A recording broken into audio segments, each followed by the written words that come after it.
And I love it because we're blowing up all the old establishment, all the old decision makers. Where we go as a people, as a voting bloc, as grassroots organizers, as elected officials, is diffused.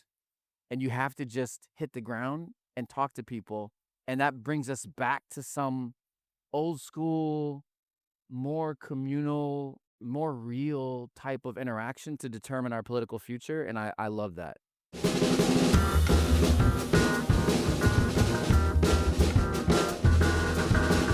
Well, hello and welcome back to In the Meanwhile. I'm Marcus Harrison Green. And I'm Nora Kenworthy. Marcus, have you gotten any sleep this week?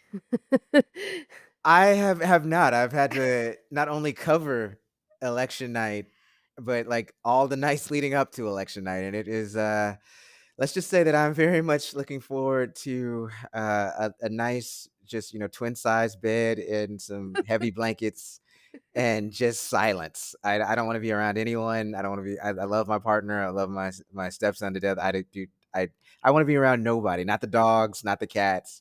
Not our iguana. I just want to rest and wake up to a better world. I Fair. so I guess I'm in good company with most of our listeners. But anyway, And it's worth noting that our election day is not a day. It's like a week leading to multiple weeks yeah, sometimes. it is It's like the not fun. yeah, oh, it's the longest drawn out cliffhanger of all time. Which I just don't get. Like, I mean, Seattle was what? It's the 18th, I think, largest city. So, like, how in the world does New York? How in the world does New York know who its mayor is, the dog catcher, like the city librarian? They know all of that in one day. California, you know, huge, obviously, what, sixth largest economy. They know what their election results are the day of election day. Not Seattle. We gotta wait like a freaking week. Like I think wait, at the time of our recording, it's a couple days after election day, and I think they've gotten to like less than a third of the ballots. Yes. I Yeah. mean, I mean, this come on, album man. drop is taking longer than like some of Taylor Swift's albums. So, like, we get like one song a night. Uh, I mean, I gotta say, like, I continue to be all for, the how we do our ballots here, where we drop them off at drop boxes, and there's the mail-in ballots, and I know a lot of people chose not to mail them this time around just because of the issues going on, perhaps with our mailing system here. But that being said, there are some days I kind of wish we just did it the old-fashioned way, where we go into the booth, click the button, yes. and we know. But Yes. here we are. I love mail-in elections before the election, and I hate it afterwards every year, and I forget that every cycle as well. Because when you can sit at your kitchen table and, like, talk to your family about who you're voting for and, like, if you're like me, do all the research or whatever you need to do, it's very lovely and reassuring, and I used to vote Yeah, in New York City and feel like, "Oh my god, there's, like, levers and right. buttons, and I'm gonna do this wrong." I Um Do you have an election night tale or 2, Nora, that some it's it are even, like, leading up to the election that stood out for you? 'Cause I'll say for me, I'm obviously pro-democracy. I'm pro, somebody being as educated as they possibly can on the issues, but literally, it never fails. Every election cycle, I get a text from my brother.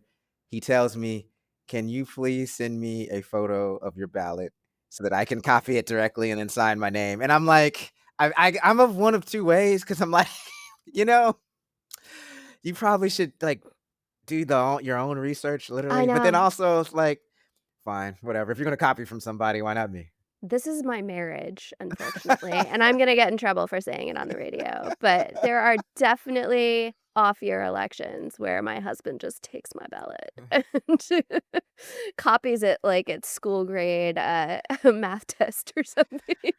I will say if the majority of the US did that, Nora, we'd be in a much, much better Well, place, I'll but take that compliment, but no.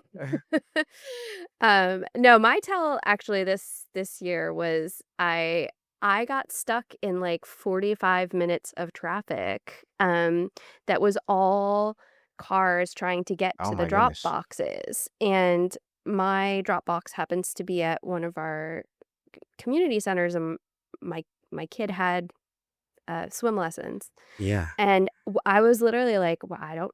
we're gonna have to walk home or something. Like we can it was like hundreds and hundreds of cars.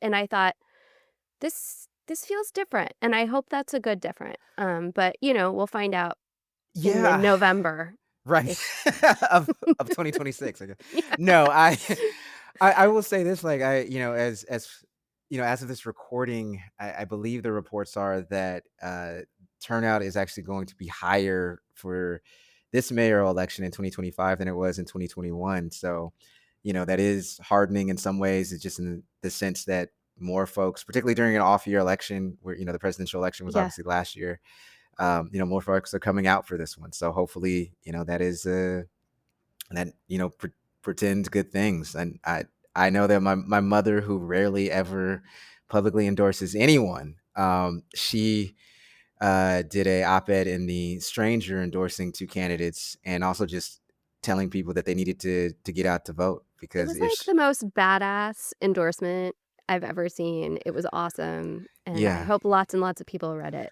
and were I do swayed by too. it. I also want to say that my mother is her own individual, so her endorsing whomever doesn't necessarily mean that I endorse the person. Although we agree about, like, I don't know, 99.9% of the time. So just read between the lines on that one. Anyhow, though, Nora, we are so privileged to have a repeat guest for the first time in our show's 24 episode history. I can't tell you how many people texted me, DM'd me, cold called me, and was like, "Hey, Charles Douglas III, the guy that you had on, last episode, he's speaking some facts, man. He's speaking the sojourner for the Yes. the unhip. That means the truth." And so, Nora, I believe it was your idea. You were like, "Why don't it's going to be post election day, or well, so we thought. It is post election day. We thought we'd have more results here, at least in Seattle, but." Nevertheless, you said that it would be great to have him back on to talk more about what we do. Now that the election has concluded, we just don't know the results, all of them. But yeah, I mean, I think what he just his wit, his insight, the fact that he is just so authentic, and also, quite frankly, a person who has inspired so much hope, at least. And I think I can speak for you in saying that he's inspired a lot of hope in the both of us. Yeah. It's just a pleasure to welcome him back onto the show. Agreed. Yeah, all election night, like, little audio clips from our last conversation with him were, like, playing through my mind, and I was like, "He was so right." So, I'm super excited to have Charles back on to chat with us and kind of unpack, what we saw on Tuesday and what we hope to see going forward. Absolutely. So with that, let's get into it.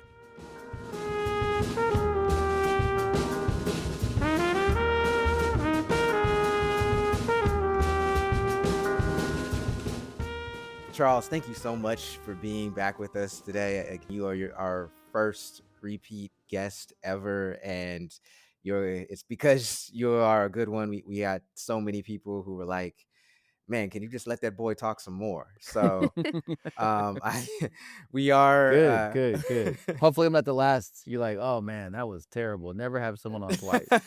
no, We'll see. I doubt that. I doubt that. I will say for our listeners, we are talking a couple of days after election day, both nationally and locally, and so we just really wanted to tap in with you to one, make us make sense of some of this stuff, but then also, just to continue with that message, that you had before of like, hey, this is not the end all and be all. There's more work to do. So with that being said, I just want to start off by asking you, now that there have been votes that have been counted, unfortunately, we all live in Seattle, where it takes until, I don't know, 2026 to actually get 2025 It's the only election place in results. the country. Is Uh, the only place in the country without definitive results, and we're 2 days after. I, It's maddening. I mean, I don't want to say much, right? But I gotta. I don't. I mean, I don't want to dog or see. I just want to say, how in New York, which is 15 times larger than Seattle, do they already know who the mayor is, the dog catcher, and I mean, Everybody, I and we're know. still waiting. But whatever. Yeah, Anyway, I think the stranger actually called it political edging this week, and I it was like, is. "That is It is. exactly It what it is. is." Yes, non-consensual. Damn yeah. it. Yeah. Thank you. you're hearing me live at my office downtown Seattle, right off of First Avenue, and my team is actually here, They sound and energetic despite lack of sleep, I would imagine. they are. So I got one person just got back from New York, doing work in New York with New York folks. We have a community out there that has been knocking on doors for Mom Donnie.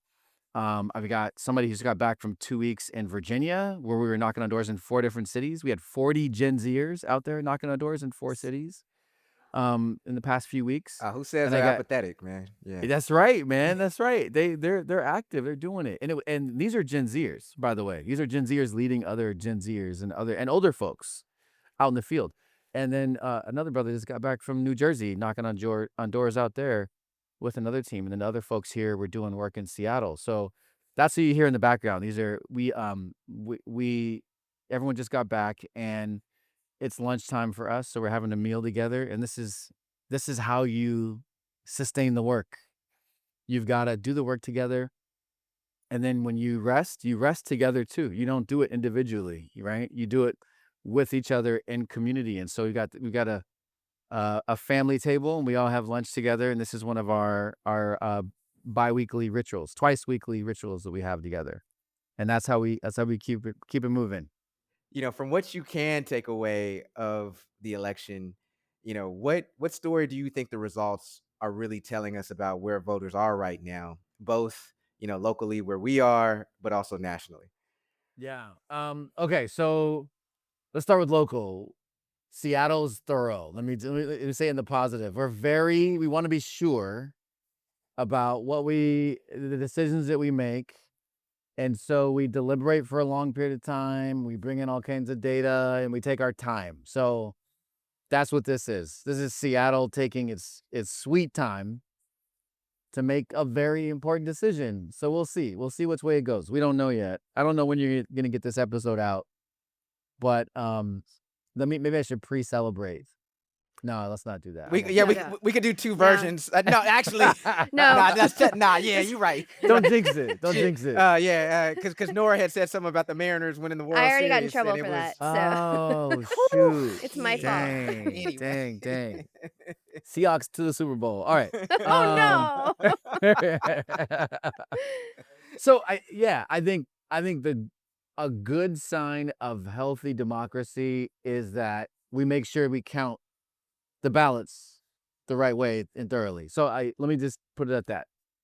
So no signs there. I think that turnout is looking like it's going to be healthy, and that's really, really good for us, because odd years are often bad turnouts, especially amongst people who don't vote often. Young people, brand new voters, new citizens, right? So if we've got more people voting and that's what's slowing it down, then great. So we're good. Nationally, here's an interesting national piece. The coalition on the left is giant. It is huge, and it's bigger than anybody thought it was gonna be. And it incorporates these like dueling political viewpoints. And so all of us have to wrap our heads around who we're gonna be next year. And that's good. That's good. Because the strength of the left is that we're big tent. And big tent means we have competing priorities, and we have all kinds of people arguing about which direction we go in, and it feels messy. But the more diversity and viewpoints you have, the messier it should look. That's just what it is. So I'm here for that. I'm here for messy conversations that are pulling from far off sides of the political spectrum on the left. Progressives, socialists, and moderates, maybe converts from the right, independents jumping in here on our side now and saying they want to be a part of this coalition we're building. I think that's a really good place to be in. It means we've got more people that are on our side, and it means that we're going to have a competition for ideas, and the best ones are going to make it through. and that makes us stronger. Charles, I'm so glad you're here with us as well because it feels like we have this opportunity to kind of give you your flowers. Like we were speaking from such a point of stress last week and not knowing how things were going to go. And I think it's fair to say that even with Seattle's results still sort of looming over us, there were a lot of successes across the country, a lot of wins. Um, as you're talking about sort of this big tent politics and this opportunity that we have to challenge our own perspectives and of who's in the party, right? Who's in the tent, right? And I'm thinking a lot about what a lot of pundits were telling us in the wake of the 2024 elections that, the youth vote, that the immigrant vote had really like just left the Democratic Party, right? And it was like you had this rightward swing and these votes were largely lost to the Democratic Party. And we talked a bit last time about how polling and punditry is, in a lot of cases, missing the mark these days. But can you walk us through how you're reading some of these election results in terms of the flexibility of the electorate and who else we can kind of bring into the party? Where are you seeing the really encouraging or hopeful wins at this moment in time? So one of the things I'm looking at when I'm looking at data and the exit polling is the results, not just in the ones that I was personally excited for, like Mamdani, but I'm looking at the results in New Jersey with Mikey Sherrill. I'm looking at Virginia, and the margins are way bigger than the polls showed. Right? There's actually a narrative that that Mamdani was gonna blow Cuomo out of the water. I gotta watch that. Was going to defeat Cuomo uh, by a big margin, but that Mikey Sherrill was gonna have issues in New Jersey, and it was because Mamdani is the new voice. He's the populist economic voice, and Mikey Sherrill is the more conservative, more moderate Dem.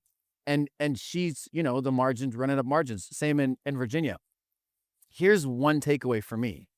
That same voter block that we didn't count in 2024, the voters who don't vote often, the younger voters, the brand new voters, the immigrant voters, right? The people who are searching for an elected official that is going to change their lives at a substantive level, at costs, at like food, shelter, that kind of thing. They swung from the Dems to Trump in 2024, and they did it again. And these are the same people that the polls don't count. They don't know how to find young people. They don't know how to count college people. They don't know how to find, the immigrant aunties, right? The Trinidadian, line workers that the Doran was talking about. They don't know how to find them. The polls don't know how to find them. And so to me, this is again a mark against the establishment, and it's establishment elected officials, it's establishment pollsters, it's establishment consultants. They don't fucking understand politics today. They don't know how to read it. They don't know how to measure it. And they sure as hell don't know how to tell us what to do about how to find these people. So they were wrong about Mamdani's margin. They were wrong about Mikey. If you can't get Mikey Sherrill's margin right, then you don't know what the fuck you're doing. And so the new swing voters, they can't be counted traditionally, and the only way to find them is through community organizations, through regular people, influencers, and I mean like Uncle doing the Facebook live stream. You know what I mean? Like the podcasts that don't have, that are just getting off the floor. I don't know, the people who have like 24 episodes or something like that, like those Something like podcasts. that. Something. Those are the new influencers. These are the places that you got to listen to for the direction that people are moving in. And that's like one of my major takeaways, and I love it. I fucking love it because we're blowing up all the old establishment, all the old decision makers, and it means that decision making around where we go as a people, as a voting bloc, as grassroots organizers, as elected officials is diffused. And you have to just hit the ground and talk to people. And that brings us back to some old school, more communal, um, more real type of interaction to determine our political future. And I love that. Yeah, Charles, as you speak and you talk about sort of the voters sending a message against the establishment. I just thought how ironic it was on election night here in Seattle. We have folks voting for mayor, we have folks voting for King County, our county executive, and it's the same day that Kamala Harris happens to be here. Oh, was And she? I didn't even yeah, know she that. See, she look, was on a I book talk at Ben Royal didn't know it. Hall, I missed and it. She wasn't talking to me, bro. I'm She didn't look that. sorry. None of these people knew. Hey, hey, real quick. Did you guys know Kamala Harris was here? Yes and no. It's a mixed crowd. Okay, Did well. anybody want to go? One person. Oh, two people. Oh, you guys went. Okay, Spot poll right there, spot that poll. was it. I just wanted to check real quick. But right, you have sort of the old guard here in some ways being ushered out. And today in the news, at least by the time that we were recording this podcast, you had the announcement that Nancy Pelosi, longtime Congressperson and former Too Speaker of the long time. House, yeah, 85 years old, bro. I 85. I don't disagree, but that she is finally stepping away. And so I want to ask you this: at we this particular election cycle, we saw establishment Dems like Hakeem Jeffries was very reticent to endorse Mamdani. I want to say he did it at essentially the 11th hour. Chuck Schumer didn't endorse at all in this race, and I should say in the New York mayoral race. So there's one thing about what voters are saying, but like, what do you think the Democratic establishment is hearing, and can they like take an actual lesson from this so that we're not back to where we were 4 years from now? what do I what do I think Chuck Schumer thinks? And Hakeem Jeffries. I don't so what's that old quote about power that is never getting given? It's only taken. It concedes nothing without a demand. Yeah. There you go. There you go. Thank you, brother. I appreciate it. And I believe you now that you're I, wearing I was reading that Frederick nice Douglass sweater. today, so Oh, you thank you, brother. Wow. okay, okay, Spot wow. Just on. refresher, just a Frederick Douglass Yeah. refresher. Wow, okay, all right, all right. It was in Um, preparation for this, man. I know you. oh, that's right, I know you. because I was gonna The I was modern gonna bring day, it the out. modern day I Frederick Douglass is what I've I heard you called. appreciate it. I So appreciate it. anyway. Um, yeah, I think they're gonna learn nothing. They're gonna in the same way that Nancy Pelosi only leaves because she is no longer well, I'll say that doesn't make fun of Nancy Pelosi because she sees all these challengers against her, right? And she understands that the establishment's getting pushed out, and so why don't I leave? But now, in my 85th year on this planet, in a year where she made $7 million trading Incredible. stock on her insider information, right? Um, and they're and by the way, she's not the oldest person who's still in Congress. I'm pretty sure that Chuck Grassley is like 90, 91 or something like that. I don't think that they know, man. They don't in the same way that they didn't know how to defeat Trump and stop him. I don't think that they knew and also that Schumer and Jeffries couldn't understand that Mamdani was going to win. And so even if they're being just an opportunist, which is like base level politician that you should have backed his ass, like they're not even being slimy politicians in the most efficient way, right? Like they're not even getting that right. They're not getting the self-protection right. No, they're not gonna see it. They're not gonna see it. So they're gonna be forced out. They're gonna be primaried. Someone's gonna primary them, and they'll learn the lesson after they're no longer in office and they're kind of looking out the window at the rain falling down and dreaming about what could have been. That's how it's gonna be. And it's I mean it to their credit, there are our favorite rappers and our favorite basketball players sometimes have to learn that same lesson. They're like you've been past your prime actually, Right. and you only just now finding that out. To that point though, let me just say that um they have proven not just them individually, but their entire class of political operation to be non-essential to our progress. Hakeem Jeffries not endorsing till late, and then Chuck Schumer. It didn't. Nobody fucking cared. Right. It didn't make the news. Yeah. Nobody cared. I didn't even like Chuck not endorsing at all. I didn't know that because I don't give a shit because he's inconsequential. They Right. stopped mattering very quickly, Mm. and and that's great actually that you've proven yourself that your actions to be irrelevant. Well, you did say, I mean, to your point, right? I mean, you did say the last time we talked, last episode, you said when you were, I don't want to say making a prediction, but just, giving your 2 cents about, what you thought might happen. And you were saying, I think this is going to very much show that these people who used to have power, they just are irrelevant now. And I mean, here you are. Yeah, and the new class is interesting too because it's not just young people or people that are further to the left. I don't think Mikey Sherrill needed them. I don't think Abigail Spanberger needed them, right? I don't think Christian Menifee and the runoff in Texas and the Tennessee election and nobody needs them, and I that's great.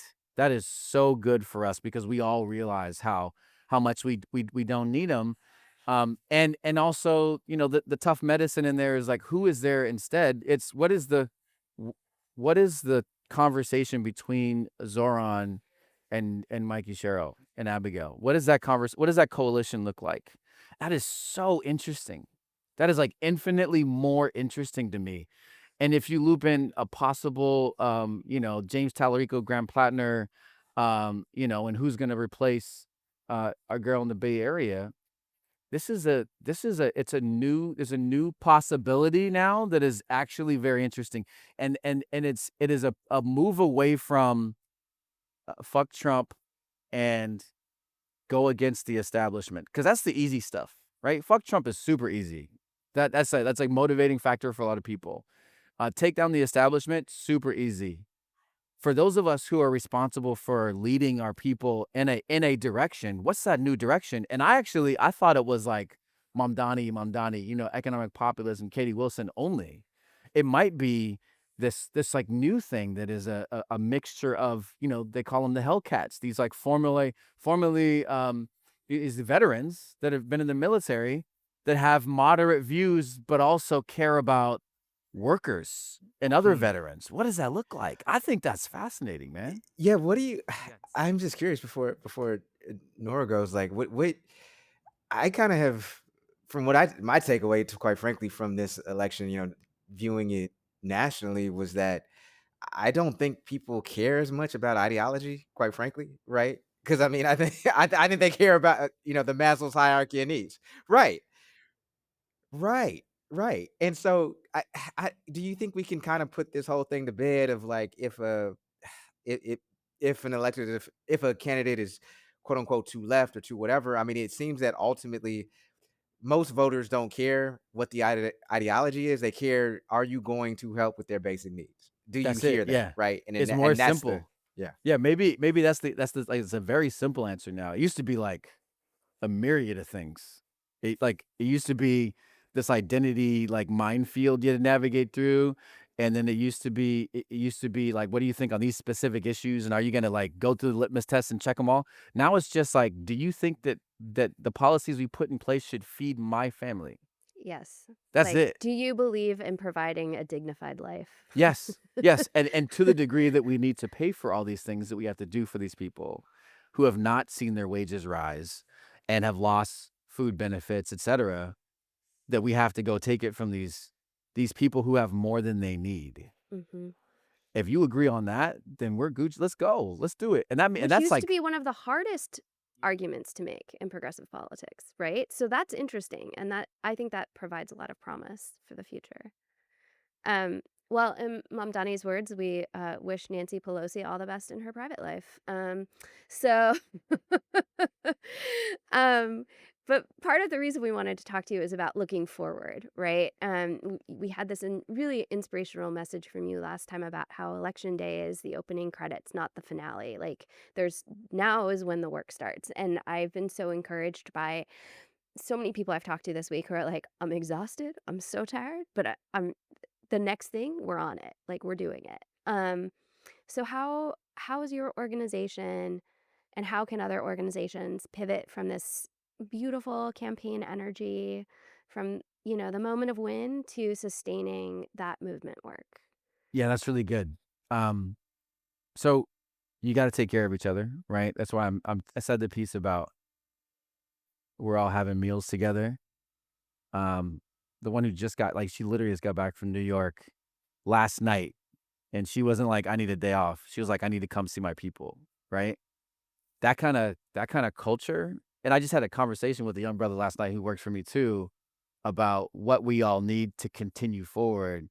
And it's not this like isolation that we all learned, unfortunately, during COVID. We need to lean into each other in order to heal and continue on. We need to learn how to recharge within community, with our families and our friends and our elders and the people that we fight alongside, our coworkers in this. We have to learn how to draw energy from that in order to make it through what's coming. Because it, in some ways, in some places, it will get worse. It'll get harder for some people. It already has. Um, and so we have to buckle up for that. On an organizational kind of tactical level, I will say this part. I think that the thing that we are going to I know this, where the thing that we're going to prioritize as an organization is less of privileged individuals who have used their money as speech to dictate the course of nonprofits, of political organizations, to determine their programming, to determine who they support, to make calls in elections.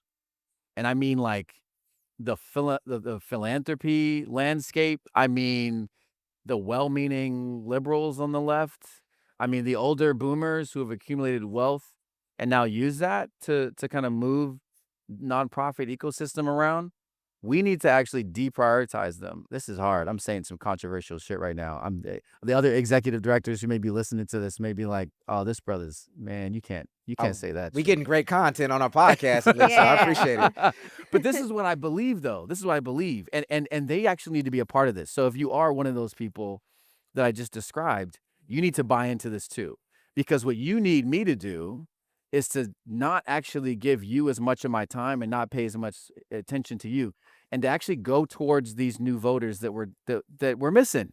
These are the people that are swinging now, that are activated by the Mamdanis of the world, and maybe also the Mikeys of the world. Okay, the Mikey Sherrills of the world. You need me to go find them. You need me to go activate them, figure out what they need, figure out how to get them to not just vote again, but to get other people to vote, to volunteer, to join the movement, right? Because these folks are trying to grapple with their identities as voters. They need to also, a portion of them, become volunteers for voters.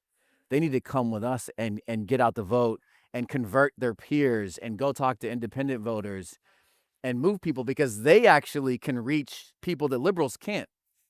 They need to go reach the MAGA voters who are like Marjorie Taylor Greene and are like, hold on, man, this shit is bullshit.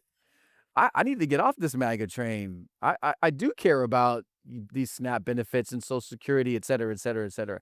So that's the piece that we need to turn to now. And I don't care where you are in this country. If you're in Seattle, you need to do that. If you're in Michigan, you need to do it. If you're in Bucks County, Pennsylvania, you need to do that too. Find these people and move towards them. Stop listening to this donor class so much and move and go find these voters. That will fuel the movements of the future, 100%. And the money will follow your ability to reach those people, because the donor class, for all their faults, they're actually intelligent people, and they will see that you have the ability to reach these folks, and begrudgingly maybe, in the same way that the donors who backed Cuomo on the night of the election were tweeting Zoran, being Bill like, Ackerman. Bill, Bill, we're like, let's do this, man. Bill Ackerman, not moving out of New York, not mad that he spent millions of dollars going after Zoran, ready to work with him. They will fall in line. So let's prioritize the people, and everything else will fall in line. Well, and I guess how much of that is also giving everyday folks the grace and the space to change their minds? Like, I just feel like we've gotten so locked in, and I think it's almost a privilege to feel that level of affiliation with a party. And I think what we're seeing now is people are switching based on survival, based on economic abandonment, um, and we have to embrace that willingness to change as a real positive for our democracy. Yeah. I mean, we can't dump half of Latino voters, because they swung to Trump and then swung right back. Yeah. We can't dump the young men and the young black men actually who went for Trump and now realize their mistake and have come back to us, right? 90 some percent African American voters vote in the right direction in this election. Um, and then we also need to make room for, again, for those MAGA people to come our direction. That's going to be tough for people maybe, but we have to. And that's why I actually really like the Graham Plattner thing, because Graham Plattner he's the closest example to that voter that we have in a candidate. Somebody who has demonstrable things in their history that they've done and is now like, I regret that. I want forgiveness for it, and I want to actually be a part of the change in the future. So if we dump him, then we dump a bunch of other voters that we actually need in order to win, not just in Maine, but all over the country. And there are young men watching how we treat Graham Plattner, and they're going, is there room for me on the Right. left? Right. Particularly with folks on the left who are, who at least claim to be abolitionists, it's like then that we do then, believe in transformation, right? We do believe that people can reflect on their choices. That man, that being said, I'm just glad. Thank you, Nora, for steering this conversation in that direction because it reminded me of uh, a documentary I recently saw. It's called Prime Minister with and it's called Prime Ministers on HBO Max. It's a documentary about Jacinda Ardern. She was formerly the Prime Minister of New Zealand, and she talks in the documentary about a politics of rehumanization, right? And what you were saying there, it reminded me kind of that. And she talks about it, but she doesn't necessarily have a vision for it, quite frankly, or at least in the documentary, it didn't have a vision. And so I'm wondering, just in talking to you, what would a politics of rehumanization look like in our country? Now you're talking about like something else also, like a concept for this that we have not been good at, and that's reconciliation. So we're really good at papering over stuff and not like dealing with the tough shit, as well as the people who do that and allowing them. So reconciliation, and I won't get into the depths of this. I just want to call out these pieces that connect to what we're talking about. Um, I think so much of it, uh, so much of how people think of it is about like forgiveness and kind of processing. There's also this thing that happens with the people who perpetrate, and they get to apologize and then try to change.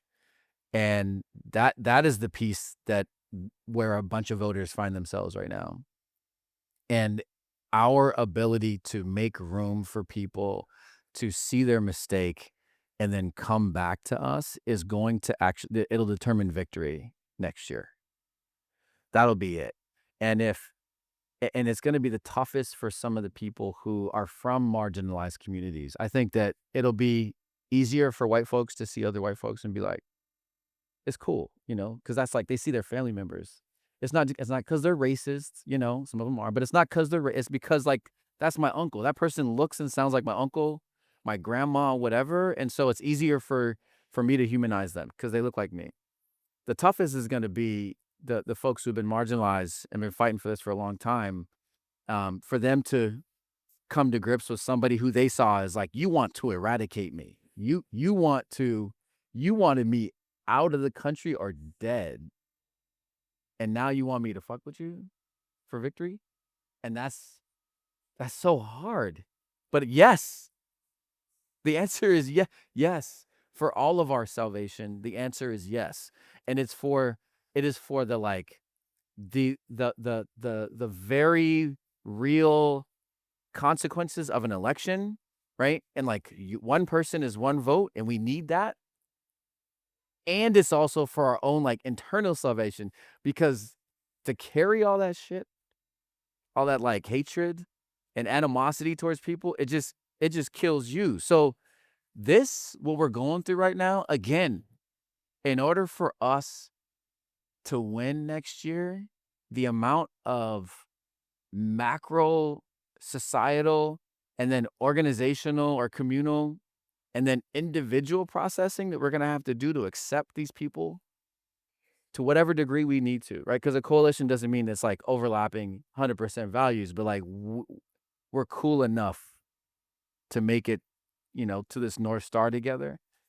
Um, that growth is going to be awesome. That's the type of shit that reinvents our country, right? And you get to see a little bit of like what that future looks like. I just like had this moment today where I saw that Zoran was advertising jobs in New York City. Do you know how many fucking talented ass Gen Zs and millennials are excited to work for the fucking city of New York? What? That's the type of job that like that's like your fifth job option if you have to, right? A year ago. And now it's like, I want to work, like the best and the brightest are going to go work for Zoran Mamdani in the city of New York. People are leaving hedge fund jobs and shit, and like the top nonprofits in the world, and they're applying because they want to be a part of that shit. Imagine that after we get out of this. That's the renaissance that we're facing, possibly on a federal level after all this, is people being like, fuck the banking job and the tech job. I want to like help rebuild my country. Ooh, shit. Man, I gotta say, Charles, please don't run for anything, man, because we need you on this side. We don't need you. We don't. We got. I yes, we need good people in government, but man, please stay on this side.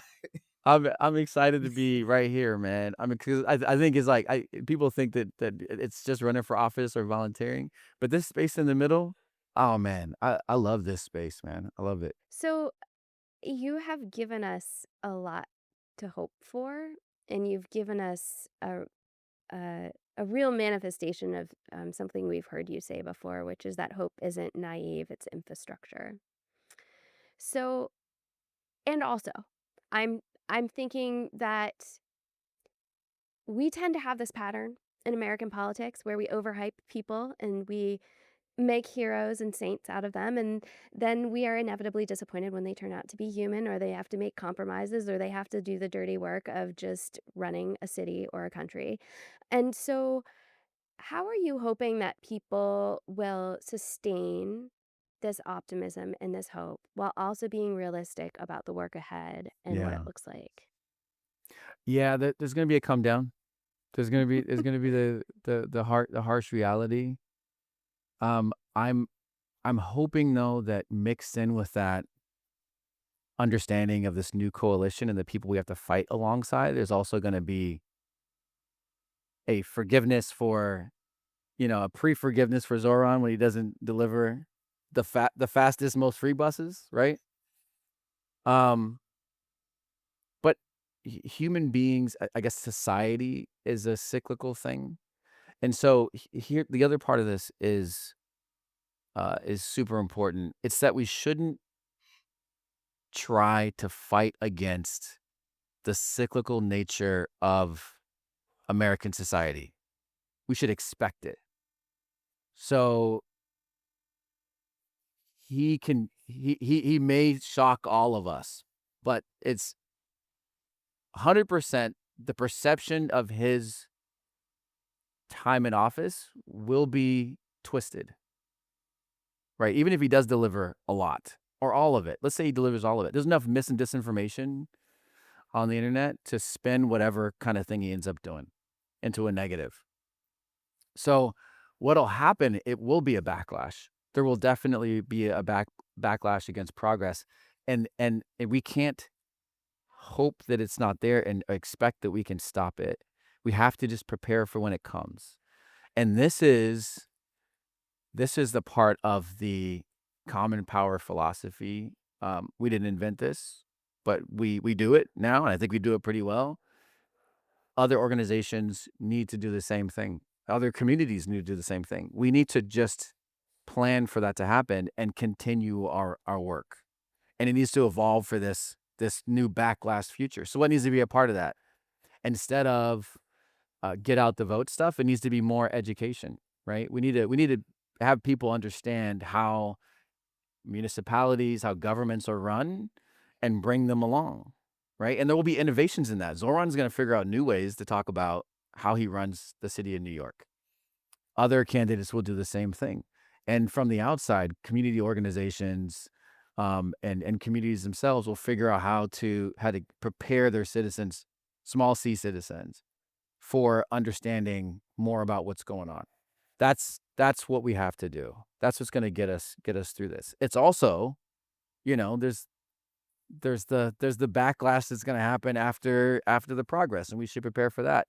And this kind of like participation in this rotation of cycles is, again, something that we should pull way back and be supremely aware of, and get our people ready, our children ready.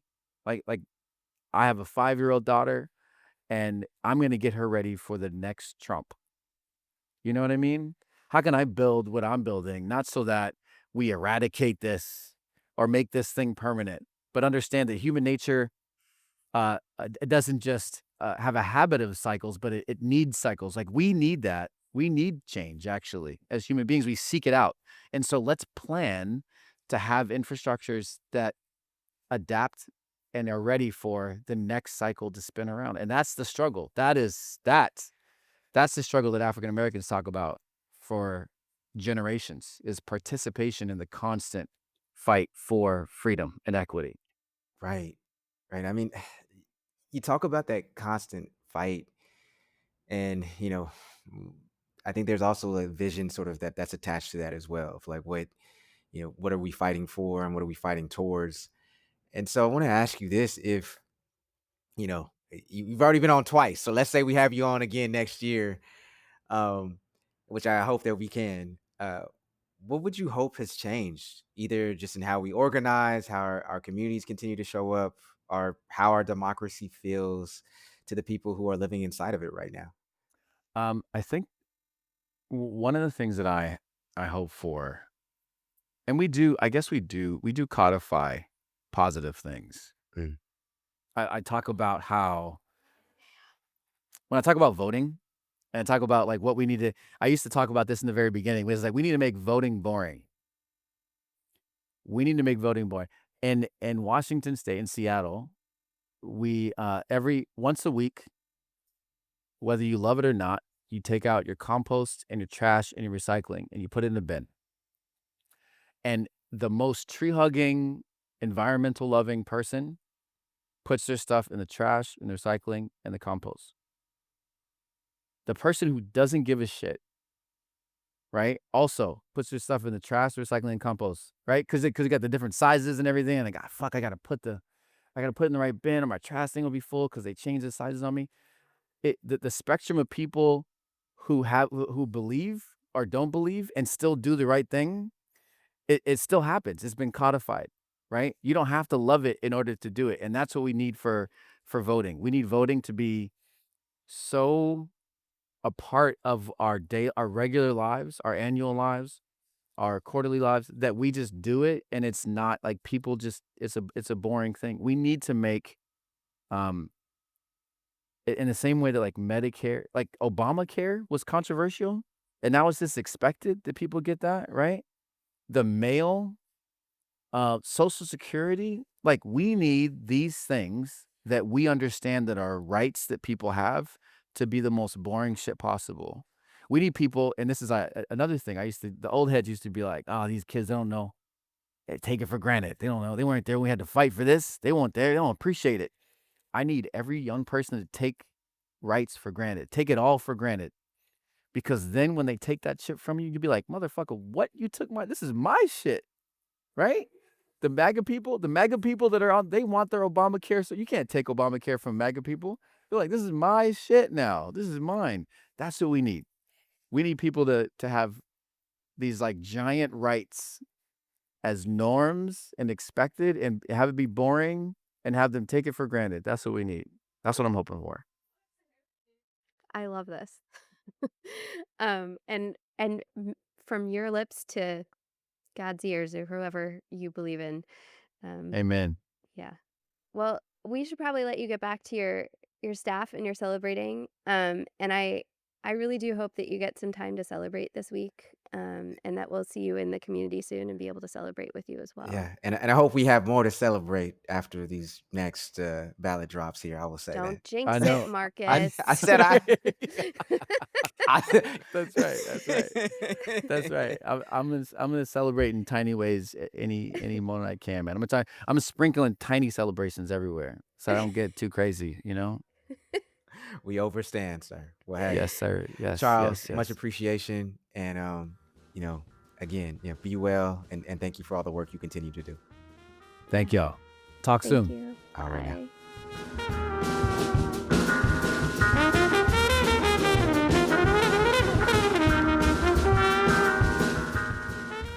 All right, Nora, I gotta say, like, typically the whole cliche is that the sequel doesn't do as well as like the original, when it comes to like movies and the albums and things like that. I gotta say, I think that might have superseded like the original one, the original conversation we had with Charles. And I gotta say, I mean, the original one was great. So It was great. Yeah. Um, and props to us. I think this is our first episode in which we haven't discussed terrible news. that I well, So I think we probably still got we 2 minutes could of have. runtime. We could That's have, but that's we true. didn't. That is true. That is true. We just let it, we just let it simmer in the background. Next Uh, week we'll be back to our regular programming. there you go. I mean, you're right. It was, it's only fitting that we stay hopeful with Yes. Charles being on. And speaking of staying hopeful, we do want to get into our 8 ounces of joy. So, Do you want to go um, first? yeah, Okay. and I did mention this earlier, but I recently saw the documentary Prime Minister. It is streaming on HBO Max. I don't think that's been a cancelable one for most people recently. It's I hard know to keep track, it is hard to honestly. keep track, but it was just such a wonderful documentary, not just about um, female leadership, quote unquote, but just about a lead, a model of leadership, of kindness, of compassion, of competence. For those who don't know, it's the primary figure in there is in the documentary is Jacinda Ardern, who was once the uh, former prime minister of New Zealand, and just the things that she had to go through. She wasn't actually trying to seek the office at the time, but the person who had previously been the prime minister decided to resign, and so she ends up becoming prime minister at a time where she is also pregnant. Mm-hmm. And just experiencing all of this, sexism, about how dare a woman be pregnant and hold a job at all, and let alone the number one job in New Zealand. But I will say just being able to see this model of leadership, all the things she had to go through, whether it was COVID, whether it was quite frankly a lot of hatred and extremism that New Zealand happened to import from America, Yeah. and just handle it with so much class and grace and dignity. And there's so many scenes where you see her just like agonizing over a decision because she Hmm. knows it's going to impact somebody's life, and it's like, my God, I wish our leaders were like that in terms of federally. There are times where I'm thinking most of them sleep well at night, and that is a problem. So, Mm. anybody who is looking for a model of leadership and lessons in leadership for our modern day, stream that movie. It's excellent. I love that. It's also so nice to realize that there are those people out there who can lead with compassion Yeah. and capability. Um, well, I think mine is along similar lines, actually. Right after Election Day last year, I started sort of this little file of things that people were saying about the election that, I don't know, kind of like made me feel better in the moment. And a lot of them I was like, "Ugh, like, this is too optimistic. Like, people aren't gonna do this," but I had like Rebecca Solnit posted a long thing on election night about sort of how we keep fighting, even if we're gonna lose, we keep fighting, and it was a lot of quotes like that. And I went back to them on election night this week and I started reading them and thinking, oh my God, we did that.